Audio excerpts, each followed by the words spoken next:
Hello friends, welcome on my YouTube channel @aspirants news 11। आज हम लोग RRB JEE 2024 CN03 2024 के स्टेजेज ऑफ एग्ज़ाम में CBT 1 की चर्चा करेंगे। आपके इसमें 4 स्टेज होते हैं।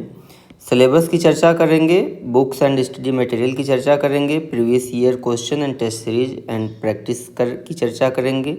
किस यूट्यूब चैनल से हमने पढ़ाई किया था कि मैं सेलेक्ट हो गया, उसको भी चर्चा करेंगे। और उसके बाद फ्रेंड्स क्या है कि प्रीवियस ईयर कट ऑफ क्या गई थी, उसकी भी चर्चा हम लोग करेंगे इस वीडियो में। तो आइए देखते हैं। सबसे पहले हमने CN03 2024 का नोटिफिकेशन खोल लिया। आप लोग यहाँ पे देख ही सकते हैं स्टेजेज ऑफ एग्ज़ाम में 4 स्टेज हैं, CBT 1, CBT 2, document verification, medical examination. और फ्रेंड्स अगर बात करें CBT 1 की, फर्स्ट स्टेज CBT जो है यह 90 मिनट का होगा सबके लिए। जो कैंडिडेट फिजिकली डिसेबल्ड हैं और उनको स्क्राइब चाहिए, उनके लिए 120 मिनट का समय दिया गया है। टोटल क्वेश्चन 100 होते हैं। और फ्रेंड्स इसके लिए हम बता दें, इसका मार्क्स तो कैलकुलेट नहीं किया जाता है मेरिट बनाने में, लेकिन इसकी वजह से आप सेकेंड स्टेज की CBT में जाते हैं। CBT 2 में फाइनली आप इंटर करते हैं और 15 गुना लड़कों को लिया जाता है टोटल वैकेंसी का। तो अगर इसमें लगभग 8000 वैकेंसी, 7900 की 34 वैकेंसी, 7934, तो इसमें आप टोटल यह समझ लीजिए कि 15 गुना लगभग 1,20,000 लड़के CBT 2 के लिए क्वालिफाई होंगे।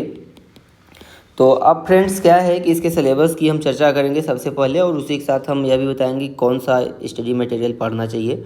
और सबसे पहले आती है मैथमेटिक्स की बारी। तो सबसे पहले हम मैथमेटिक्स का वेटेज देख लेते हैं। फ्रेंड्स मैथमेटिक्स में 30 क्वेश्चन आते हैं CBT 2 में, और 30 अंक के भी रहते हैं। तो एक क्वेश्चन 1 मार्क का रहता है, 1 क्वेश्चन 1 मार्क। और फिर दूसरा सिलेबस का पॉइंट है general intelligence and reasoning, 25 question आते हैं फ्रेंड्स। जनरल अवेयरनेस 15 क्वेश्चन आते हैं। जनरल साइंस 30 क्वेश्चन आते हैं।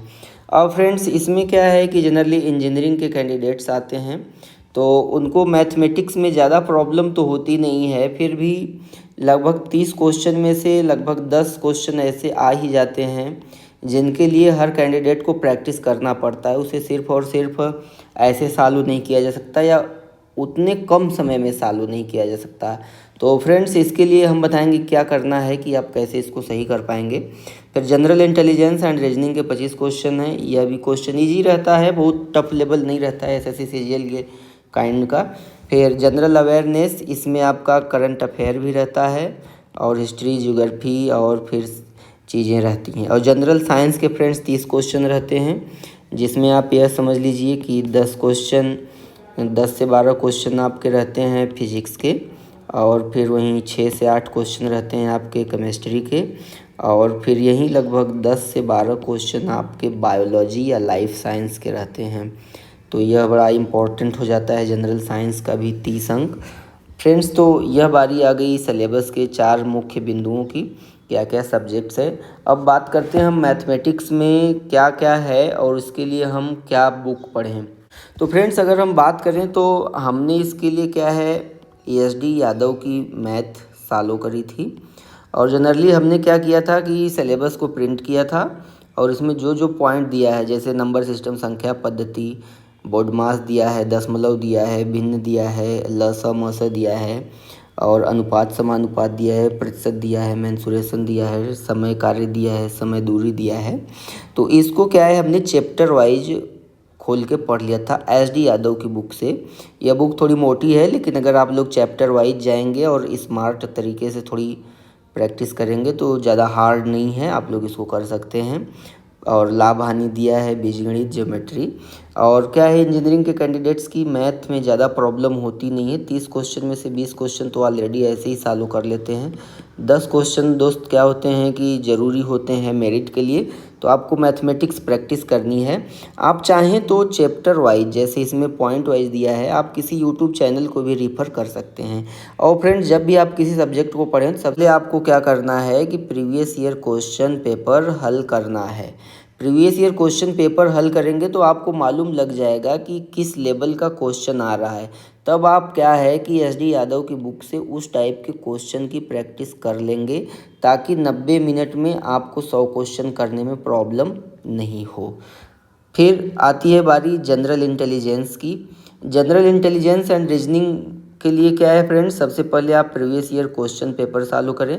अगर 25 क्वेश्चन में से आपके क्या है कि क्वेश्चन बन जा रहे हैं लगभग 20-22, तो आपको किसी विशेष प्रैक्टिस की ज़रूरत नहीं है। आप बस इतना ध्यान दीजिए कि बस लगातार प्रैक्टिस कीजिए। और उसके बाद जैसे मान लीजिए कोडिंग डिकोडिंग में आपको प्रॉब्लम आ रही है, या फिर आपको आ रहा है प्रॉब्लम वेन डायग्राम में, या फिर एनालिटिकल रीजनिंग में, तो जिस चैप्टर में आपको प्रॉब्लम आ रही है उस चैप्टर के आप किसी अच्छे टीचर से यूट्यूब पर, या हमने तो कई चैनल को फॉलो किया था कि कई जैसे क्वेश्चन प्रीवियस ईयर क्वेश्चन नहीं मिलता था, प्रीवियस ईयर क्वेश्चन से जो क्वेश्चन हमको नहीं आता था या कहीं नहीं मिलता था, तो अलग अलग चैनल पे देखना पड़ता था कि इस टाइप का क्वेश्चन कैसे सॉल्व किया है और कैसे किया जाता है। डेटा इंटरप्रिटेशन के क्वेश्चन और सफिशिएंसी क्वेश्चन महत्वपूर्ण भूमिका अदा कर देते हैं, क्योंकि 25 क्वेश्चन में लगभग 8 से 10 क्वेश्चन इधर से ही बन जाते हैं। तो इसलिए friends, general intelligence and reasoning को भी आप इजीली नहीं लीजिएगा, प्रैक्टिस इसकी भी ज़रूरी है। और अगर आप बात करना चाहें तो मैं सजेस्ट करूंगा आप प्रीवियस ईयर क्वेश्चन जो RRB ALP, RRB group D और आरआरबी जेई के जो पहले के क्वेश्चन पेपर हुए हैं, आप उनसे प्रैक्टिस करें तो बेहतर होगा। अगर इसके लिए बुक की बात करें हम, तो यूथ पब्लिकेशन की एक बुक आती है प्रीवियस ईयर क्वेश्चन की, आप उसको सेलेक्ट कर सकते हैं जनरल इंटेलिजेंस एंड रीजनिंग के लिए। फ्रेंड्स, अगर जनरल अवेयरनेस की बात हम करें तो इसमें करंट अफेयर, इंडियन ज्योग्राफी और culture and history of India including freedom struggle, mainly जो फ्रेंड्स स्वतंत्रता का संघर्ष है उससे ज़्यादा क्वेश्चन बनते हैं। गांधी को आप पढ़ लीजिएगा। और फिर भारतीय भूगोल में क्या है कि आपको अक्षांश, देशांतर और फिर ये सारी चीज़ें आपको पढ़नी पड़ती हैं, तो आप इसको भी पढ़ सकते हैं। और यह क्या है कि साइंटिफिक एंड टेक्नोलॉजिकल डेवलपमेंट से भी क्वेश्चन आते हैं। Environmental issues concerning India and world, यह फ्रेंड्स बहुत इंपॉर्टेंट हो जाता है। इन्वायरमेंट के क्वेश्चन आपके CBT 2 में भी रहते हैं, तो आप इसको अच्छे से अगर पढ़ लें तो बहुत बेहतर होगा। और स्पोर्ट में अभी ओलंपिक चल रहा है, तो ओलंपिक के भी क्वेश्चन इसमें आते हैं कि कौन कितना मेडल जीता, किस गेम से संबंधित है। फॉर एग्जाम्पल मनु भाकर किस गेम से रिलेटेड है, तो आपको मालूम होना चाहिए कि शूटिंग से रिलेटेड है, ब्रॉन्ज मेडल जीती है कि सिल्वर मेडल जीती है। तो फ्रेंड्स, ये चीज़ें ज़रूरी हैं। और नॉलेज पॉलिटी एंड कॉन्स्टिट्यूशन, तो जनरल अवेयरनेस में ये चीज़ें देख सकते हैं। करंट अफेयर के 15 क्वेश्चन में से लगभग 3 से 4 क्वेश्चन या कभी कभी 5 क्वेश्चन आ जाते हैं। तो और जनरल अवेयरनेस के फ्रेंड्स अगर हम बात में करंट अफेयर के लिए, तो फ्रेंड्स हमने क्या है स्पीडी पढ़ा था। और स्पीडी के साथ क्या है कि आप अगर चाहें, समय है आपके पास, तो कोई चैनल से देख सकते हैं करंट अफेयर, लेकिन ये उतना रोल प्ले नहीं करता। 3 से 4 क्वेश्चन के लिए आप यूट्यूब चैनल खोजते फिरेंगे, वो अल्टीमेटली समय को आपके किल कर देगा। फिर इंडियन ज्योग्राफी वगैरह के लिए आप क्या है कि जो लूसेंट की जीके आती है आप उसको सेलेक्ट कर सकते हैं। लूसेंट की बुक बहुत ही पर्याप्त रहती है, बल्कि मोर देन इनफ रहती है। और बात करते हैं अगर हम इन्वायरमेंट और फिर कंसर्निंग इशूज़ की, तो इसके लिए फ्रेंड्स आप देख सकते हैं इन्वायरमेंट के कोई लेक्चर जो यूट्यूब चैनल पे हैं और अच्छे से बताया है, आपको समझ में आता है। स्पोर्ट्स में फ्रेंड मेनली आप ओलंपिक देख लीजिएगा और general scientific and technological development भी देख लीजिएगा। जैसे इसरो का क्या है कि अभी मून, चंद्रमा पर लैंडिंग हुई है और फिर इस टाइप की चीज़ें तो बहुत इंपॉर्टेंट हो जाती हैं और उससे क्वेश्चन बनते हैं 100%। और करंट अफेयर के 3 से 4 क्वेश्चन के लिए आप ज़्यादा समय नहीं दीजिएगा यूट्यूब पे। फिर बारी आती है फ्रेंड्स जनरल साइंस की, तो जनरल साइंस की एक बुक आती है लूसेंट पब्लिकेशन की, उसमें फिजिक्स, केमिस्ट्री और फिर बायोलॉजी के या लाइफ साइंस के क्वेश्चन रहते हैं, तो आप उसको क्या है कि देख सकते हैं। और यह ज़्यादा मोटी नहीं होती है, इसमें ऑब्जेक्टिव क्वेश्चन भी रहते हैं और कभी कभी ऑब्जेक्टिव क्वेश्चन डायरेक्ट इससे आ भी जाते हैं। और फ्रेंड्स प्रीवियस ईयर क्वेश्चन बहुत ज़रूरी हो जाता है इसके लिए भी, तो आप इस तरीके से CBT 1 के सिलेबस को कंप्लीट कर सकते हैं। और फ्रेंड्स CBT 1 के साथ साथ अगर आपको सिलेबस कंप्लीट करने में कोई प्रॉब्लम आ रही है, तो आप सिलेबस को सबसे पहले मार्किंग कर लीजिए पॉइंट वाइज 1 2 3 4। जैसे अब मान लीजिए जनरल इंटेलिजेंस करना है 1 2 3 4 5 6, और फिर आप इसको कैटेगराइज कर दीजिए कि कैलेंडर में अपने कि किस डेट को आप कौन सा पोर्शन पढ़ेंगे। मान लीजिए कि 10 अगस्त को आपको क्या पढ़ना है कि पॉइंट नंबर 4 पढ़ना है, तो आप 10 अगस्त को 4 लिखेंगे, 5 लिखेंगे, 6 लिखेंगे, इस तरीके से कर सकते हैं। और फ्रेंड्स एक और इम्पॉर्टेंट बात आ जाती है कि 90 मिनट में आपको 100 क्वेश्चन करने पड़ जाते हैं, और 90 मिनट में 100 क्वेश्चन करने के लिए सबसे ज़्यादा ज़रूरी होता है प्रैक्टिस। फ्रेंड्स CBT 1 में नॉन टेक का गेम रहता है, बहुत सारे टेक्निकल कैंडिडेट्स इसमें झेल नहीं पाते हैं। तो आप CBT 1 को ज़रा सा भी हल्के में एकदम नहीं लीजिएगा, क्योंकि CBT 1 के मार्क्स पिछली बार जो गए थे जोन वाइज 75 से 80-85 के बीच में वैरी किए थे। मेरे मार्क्स 86 आए थे, तो मैं लगभग हर जोन में सेलेक्ट हो गया था। हर जोन के कट ऑफ से ऊपर था मेरा, सेलेक्ट कैसे हो सकता हूँ, एक ही जोन सेलेक्ट करना रहता है।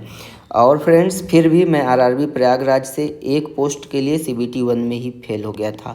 वह पोस्ट थी BLW की, डिज़ाइन एंड ड्राइंग की। तो अब आप लोग सोच सकते हैं कि 86 मार्क्स लाने के बाद, नॉर्मलाइज्ड स्कोर आफ्टर नॉर्मलाइजेशन के बाद भी हम क्या है कि इस पोस्ट के लिए क्वालिफाई नहीं हो पाए थे। तो फ्रेंड्स आप लोग CBT 1 को एकदम लाइटली नहीं लेना, अच्छे से तैयारी करना। अगर इसके बाद भी कोई डाउट आता है तो आप लोग हमारे कमेंट में बताइएगा। तो यह फ्रेंड्स रहा CBT 1 के सिलेबस कैसे कंप्लीट करें। और हमारे यूट्यूब चैनल @एस्पिरेंट्स न्यूज़ 11 पे हम सारी चीज़ों को कवर करते हैं, जैसे सिलेबस, नोटिफिकेशन, और कोई डाउट रहता है विशेष रूप से आपका। और अगर आपको फ्रेंड्स जोन सिलेक्शन में प्रॉब्लम आ रहा है तो हमारे वीडियो को देख सकते हैं, राइट कॉर्नर में फ्लैश हो रही होगी।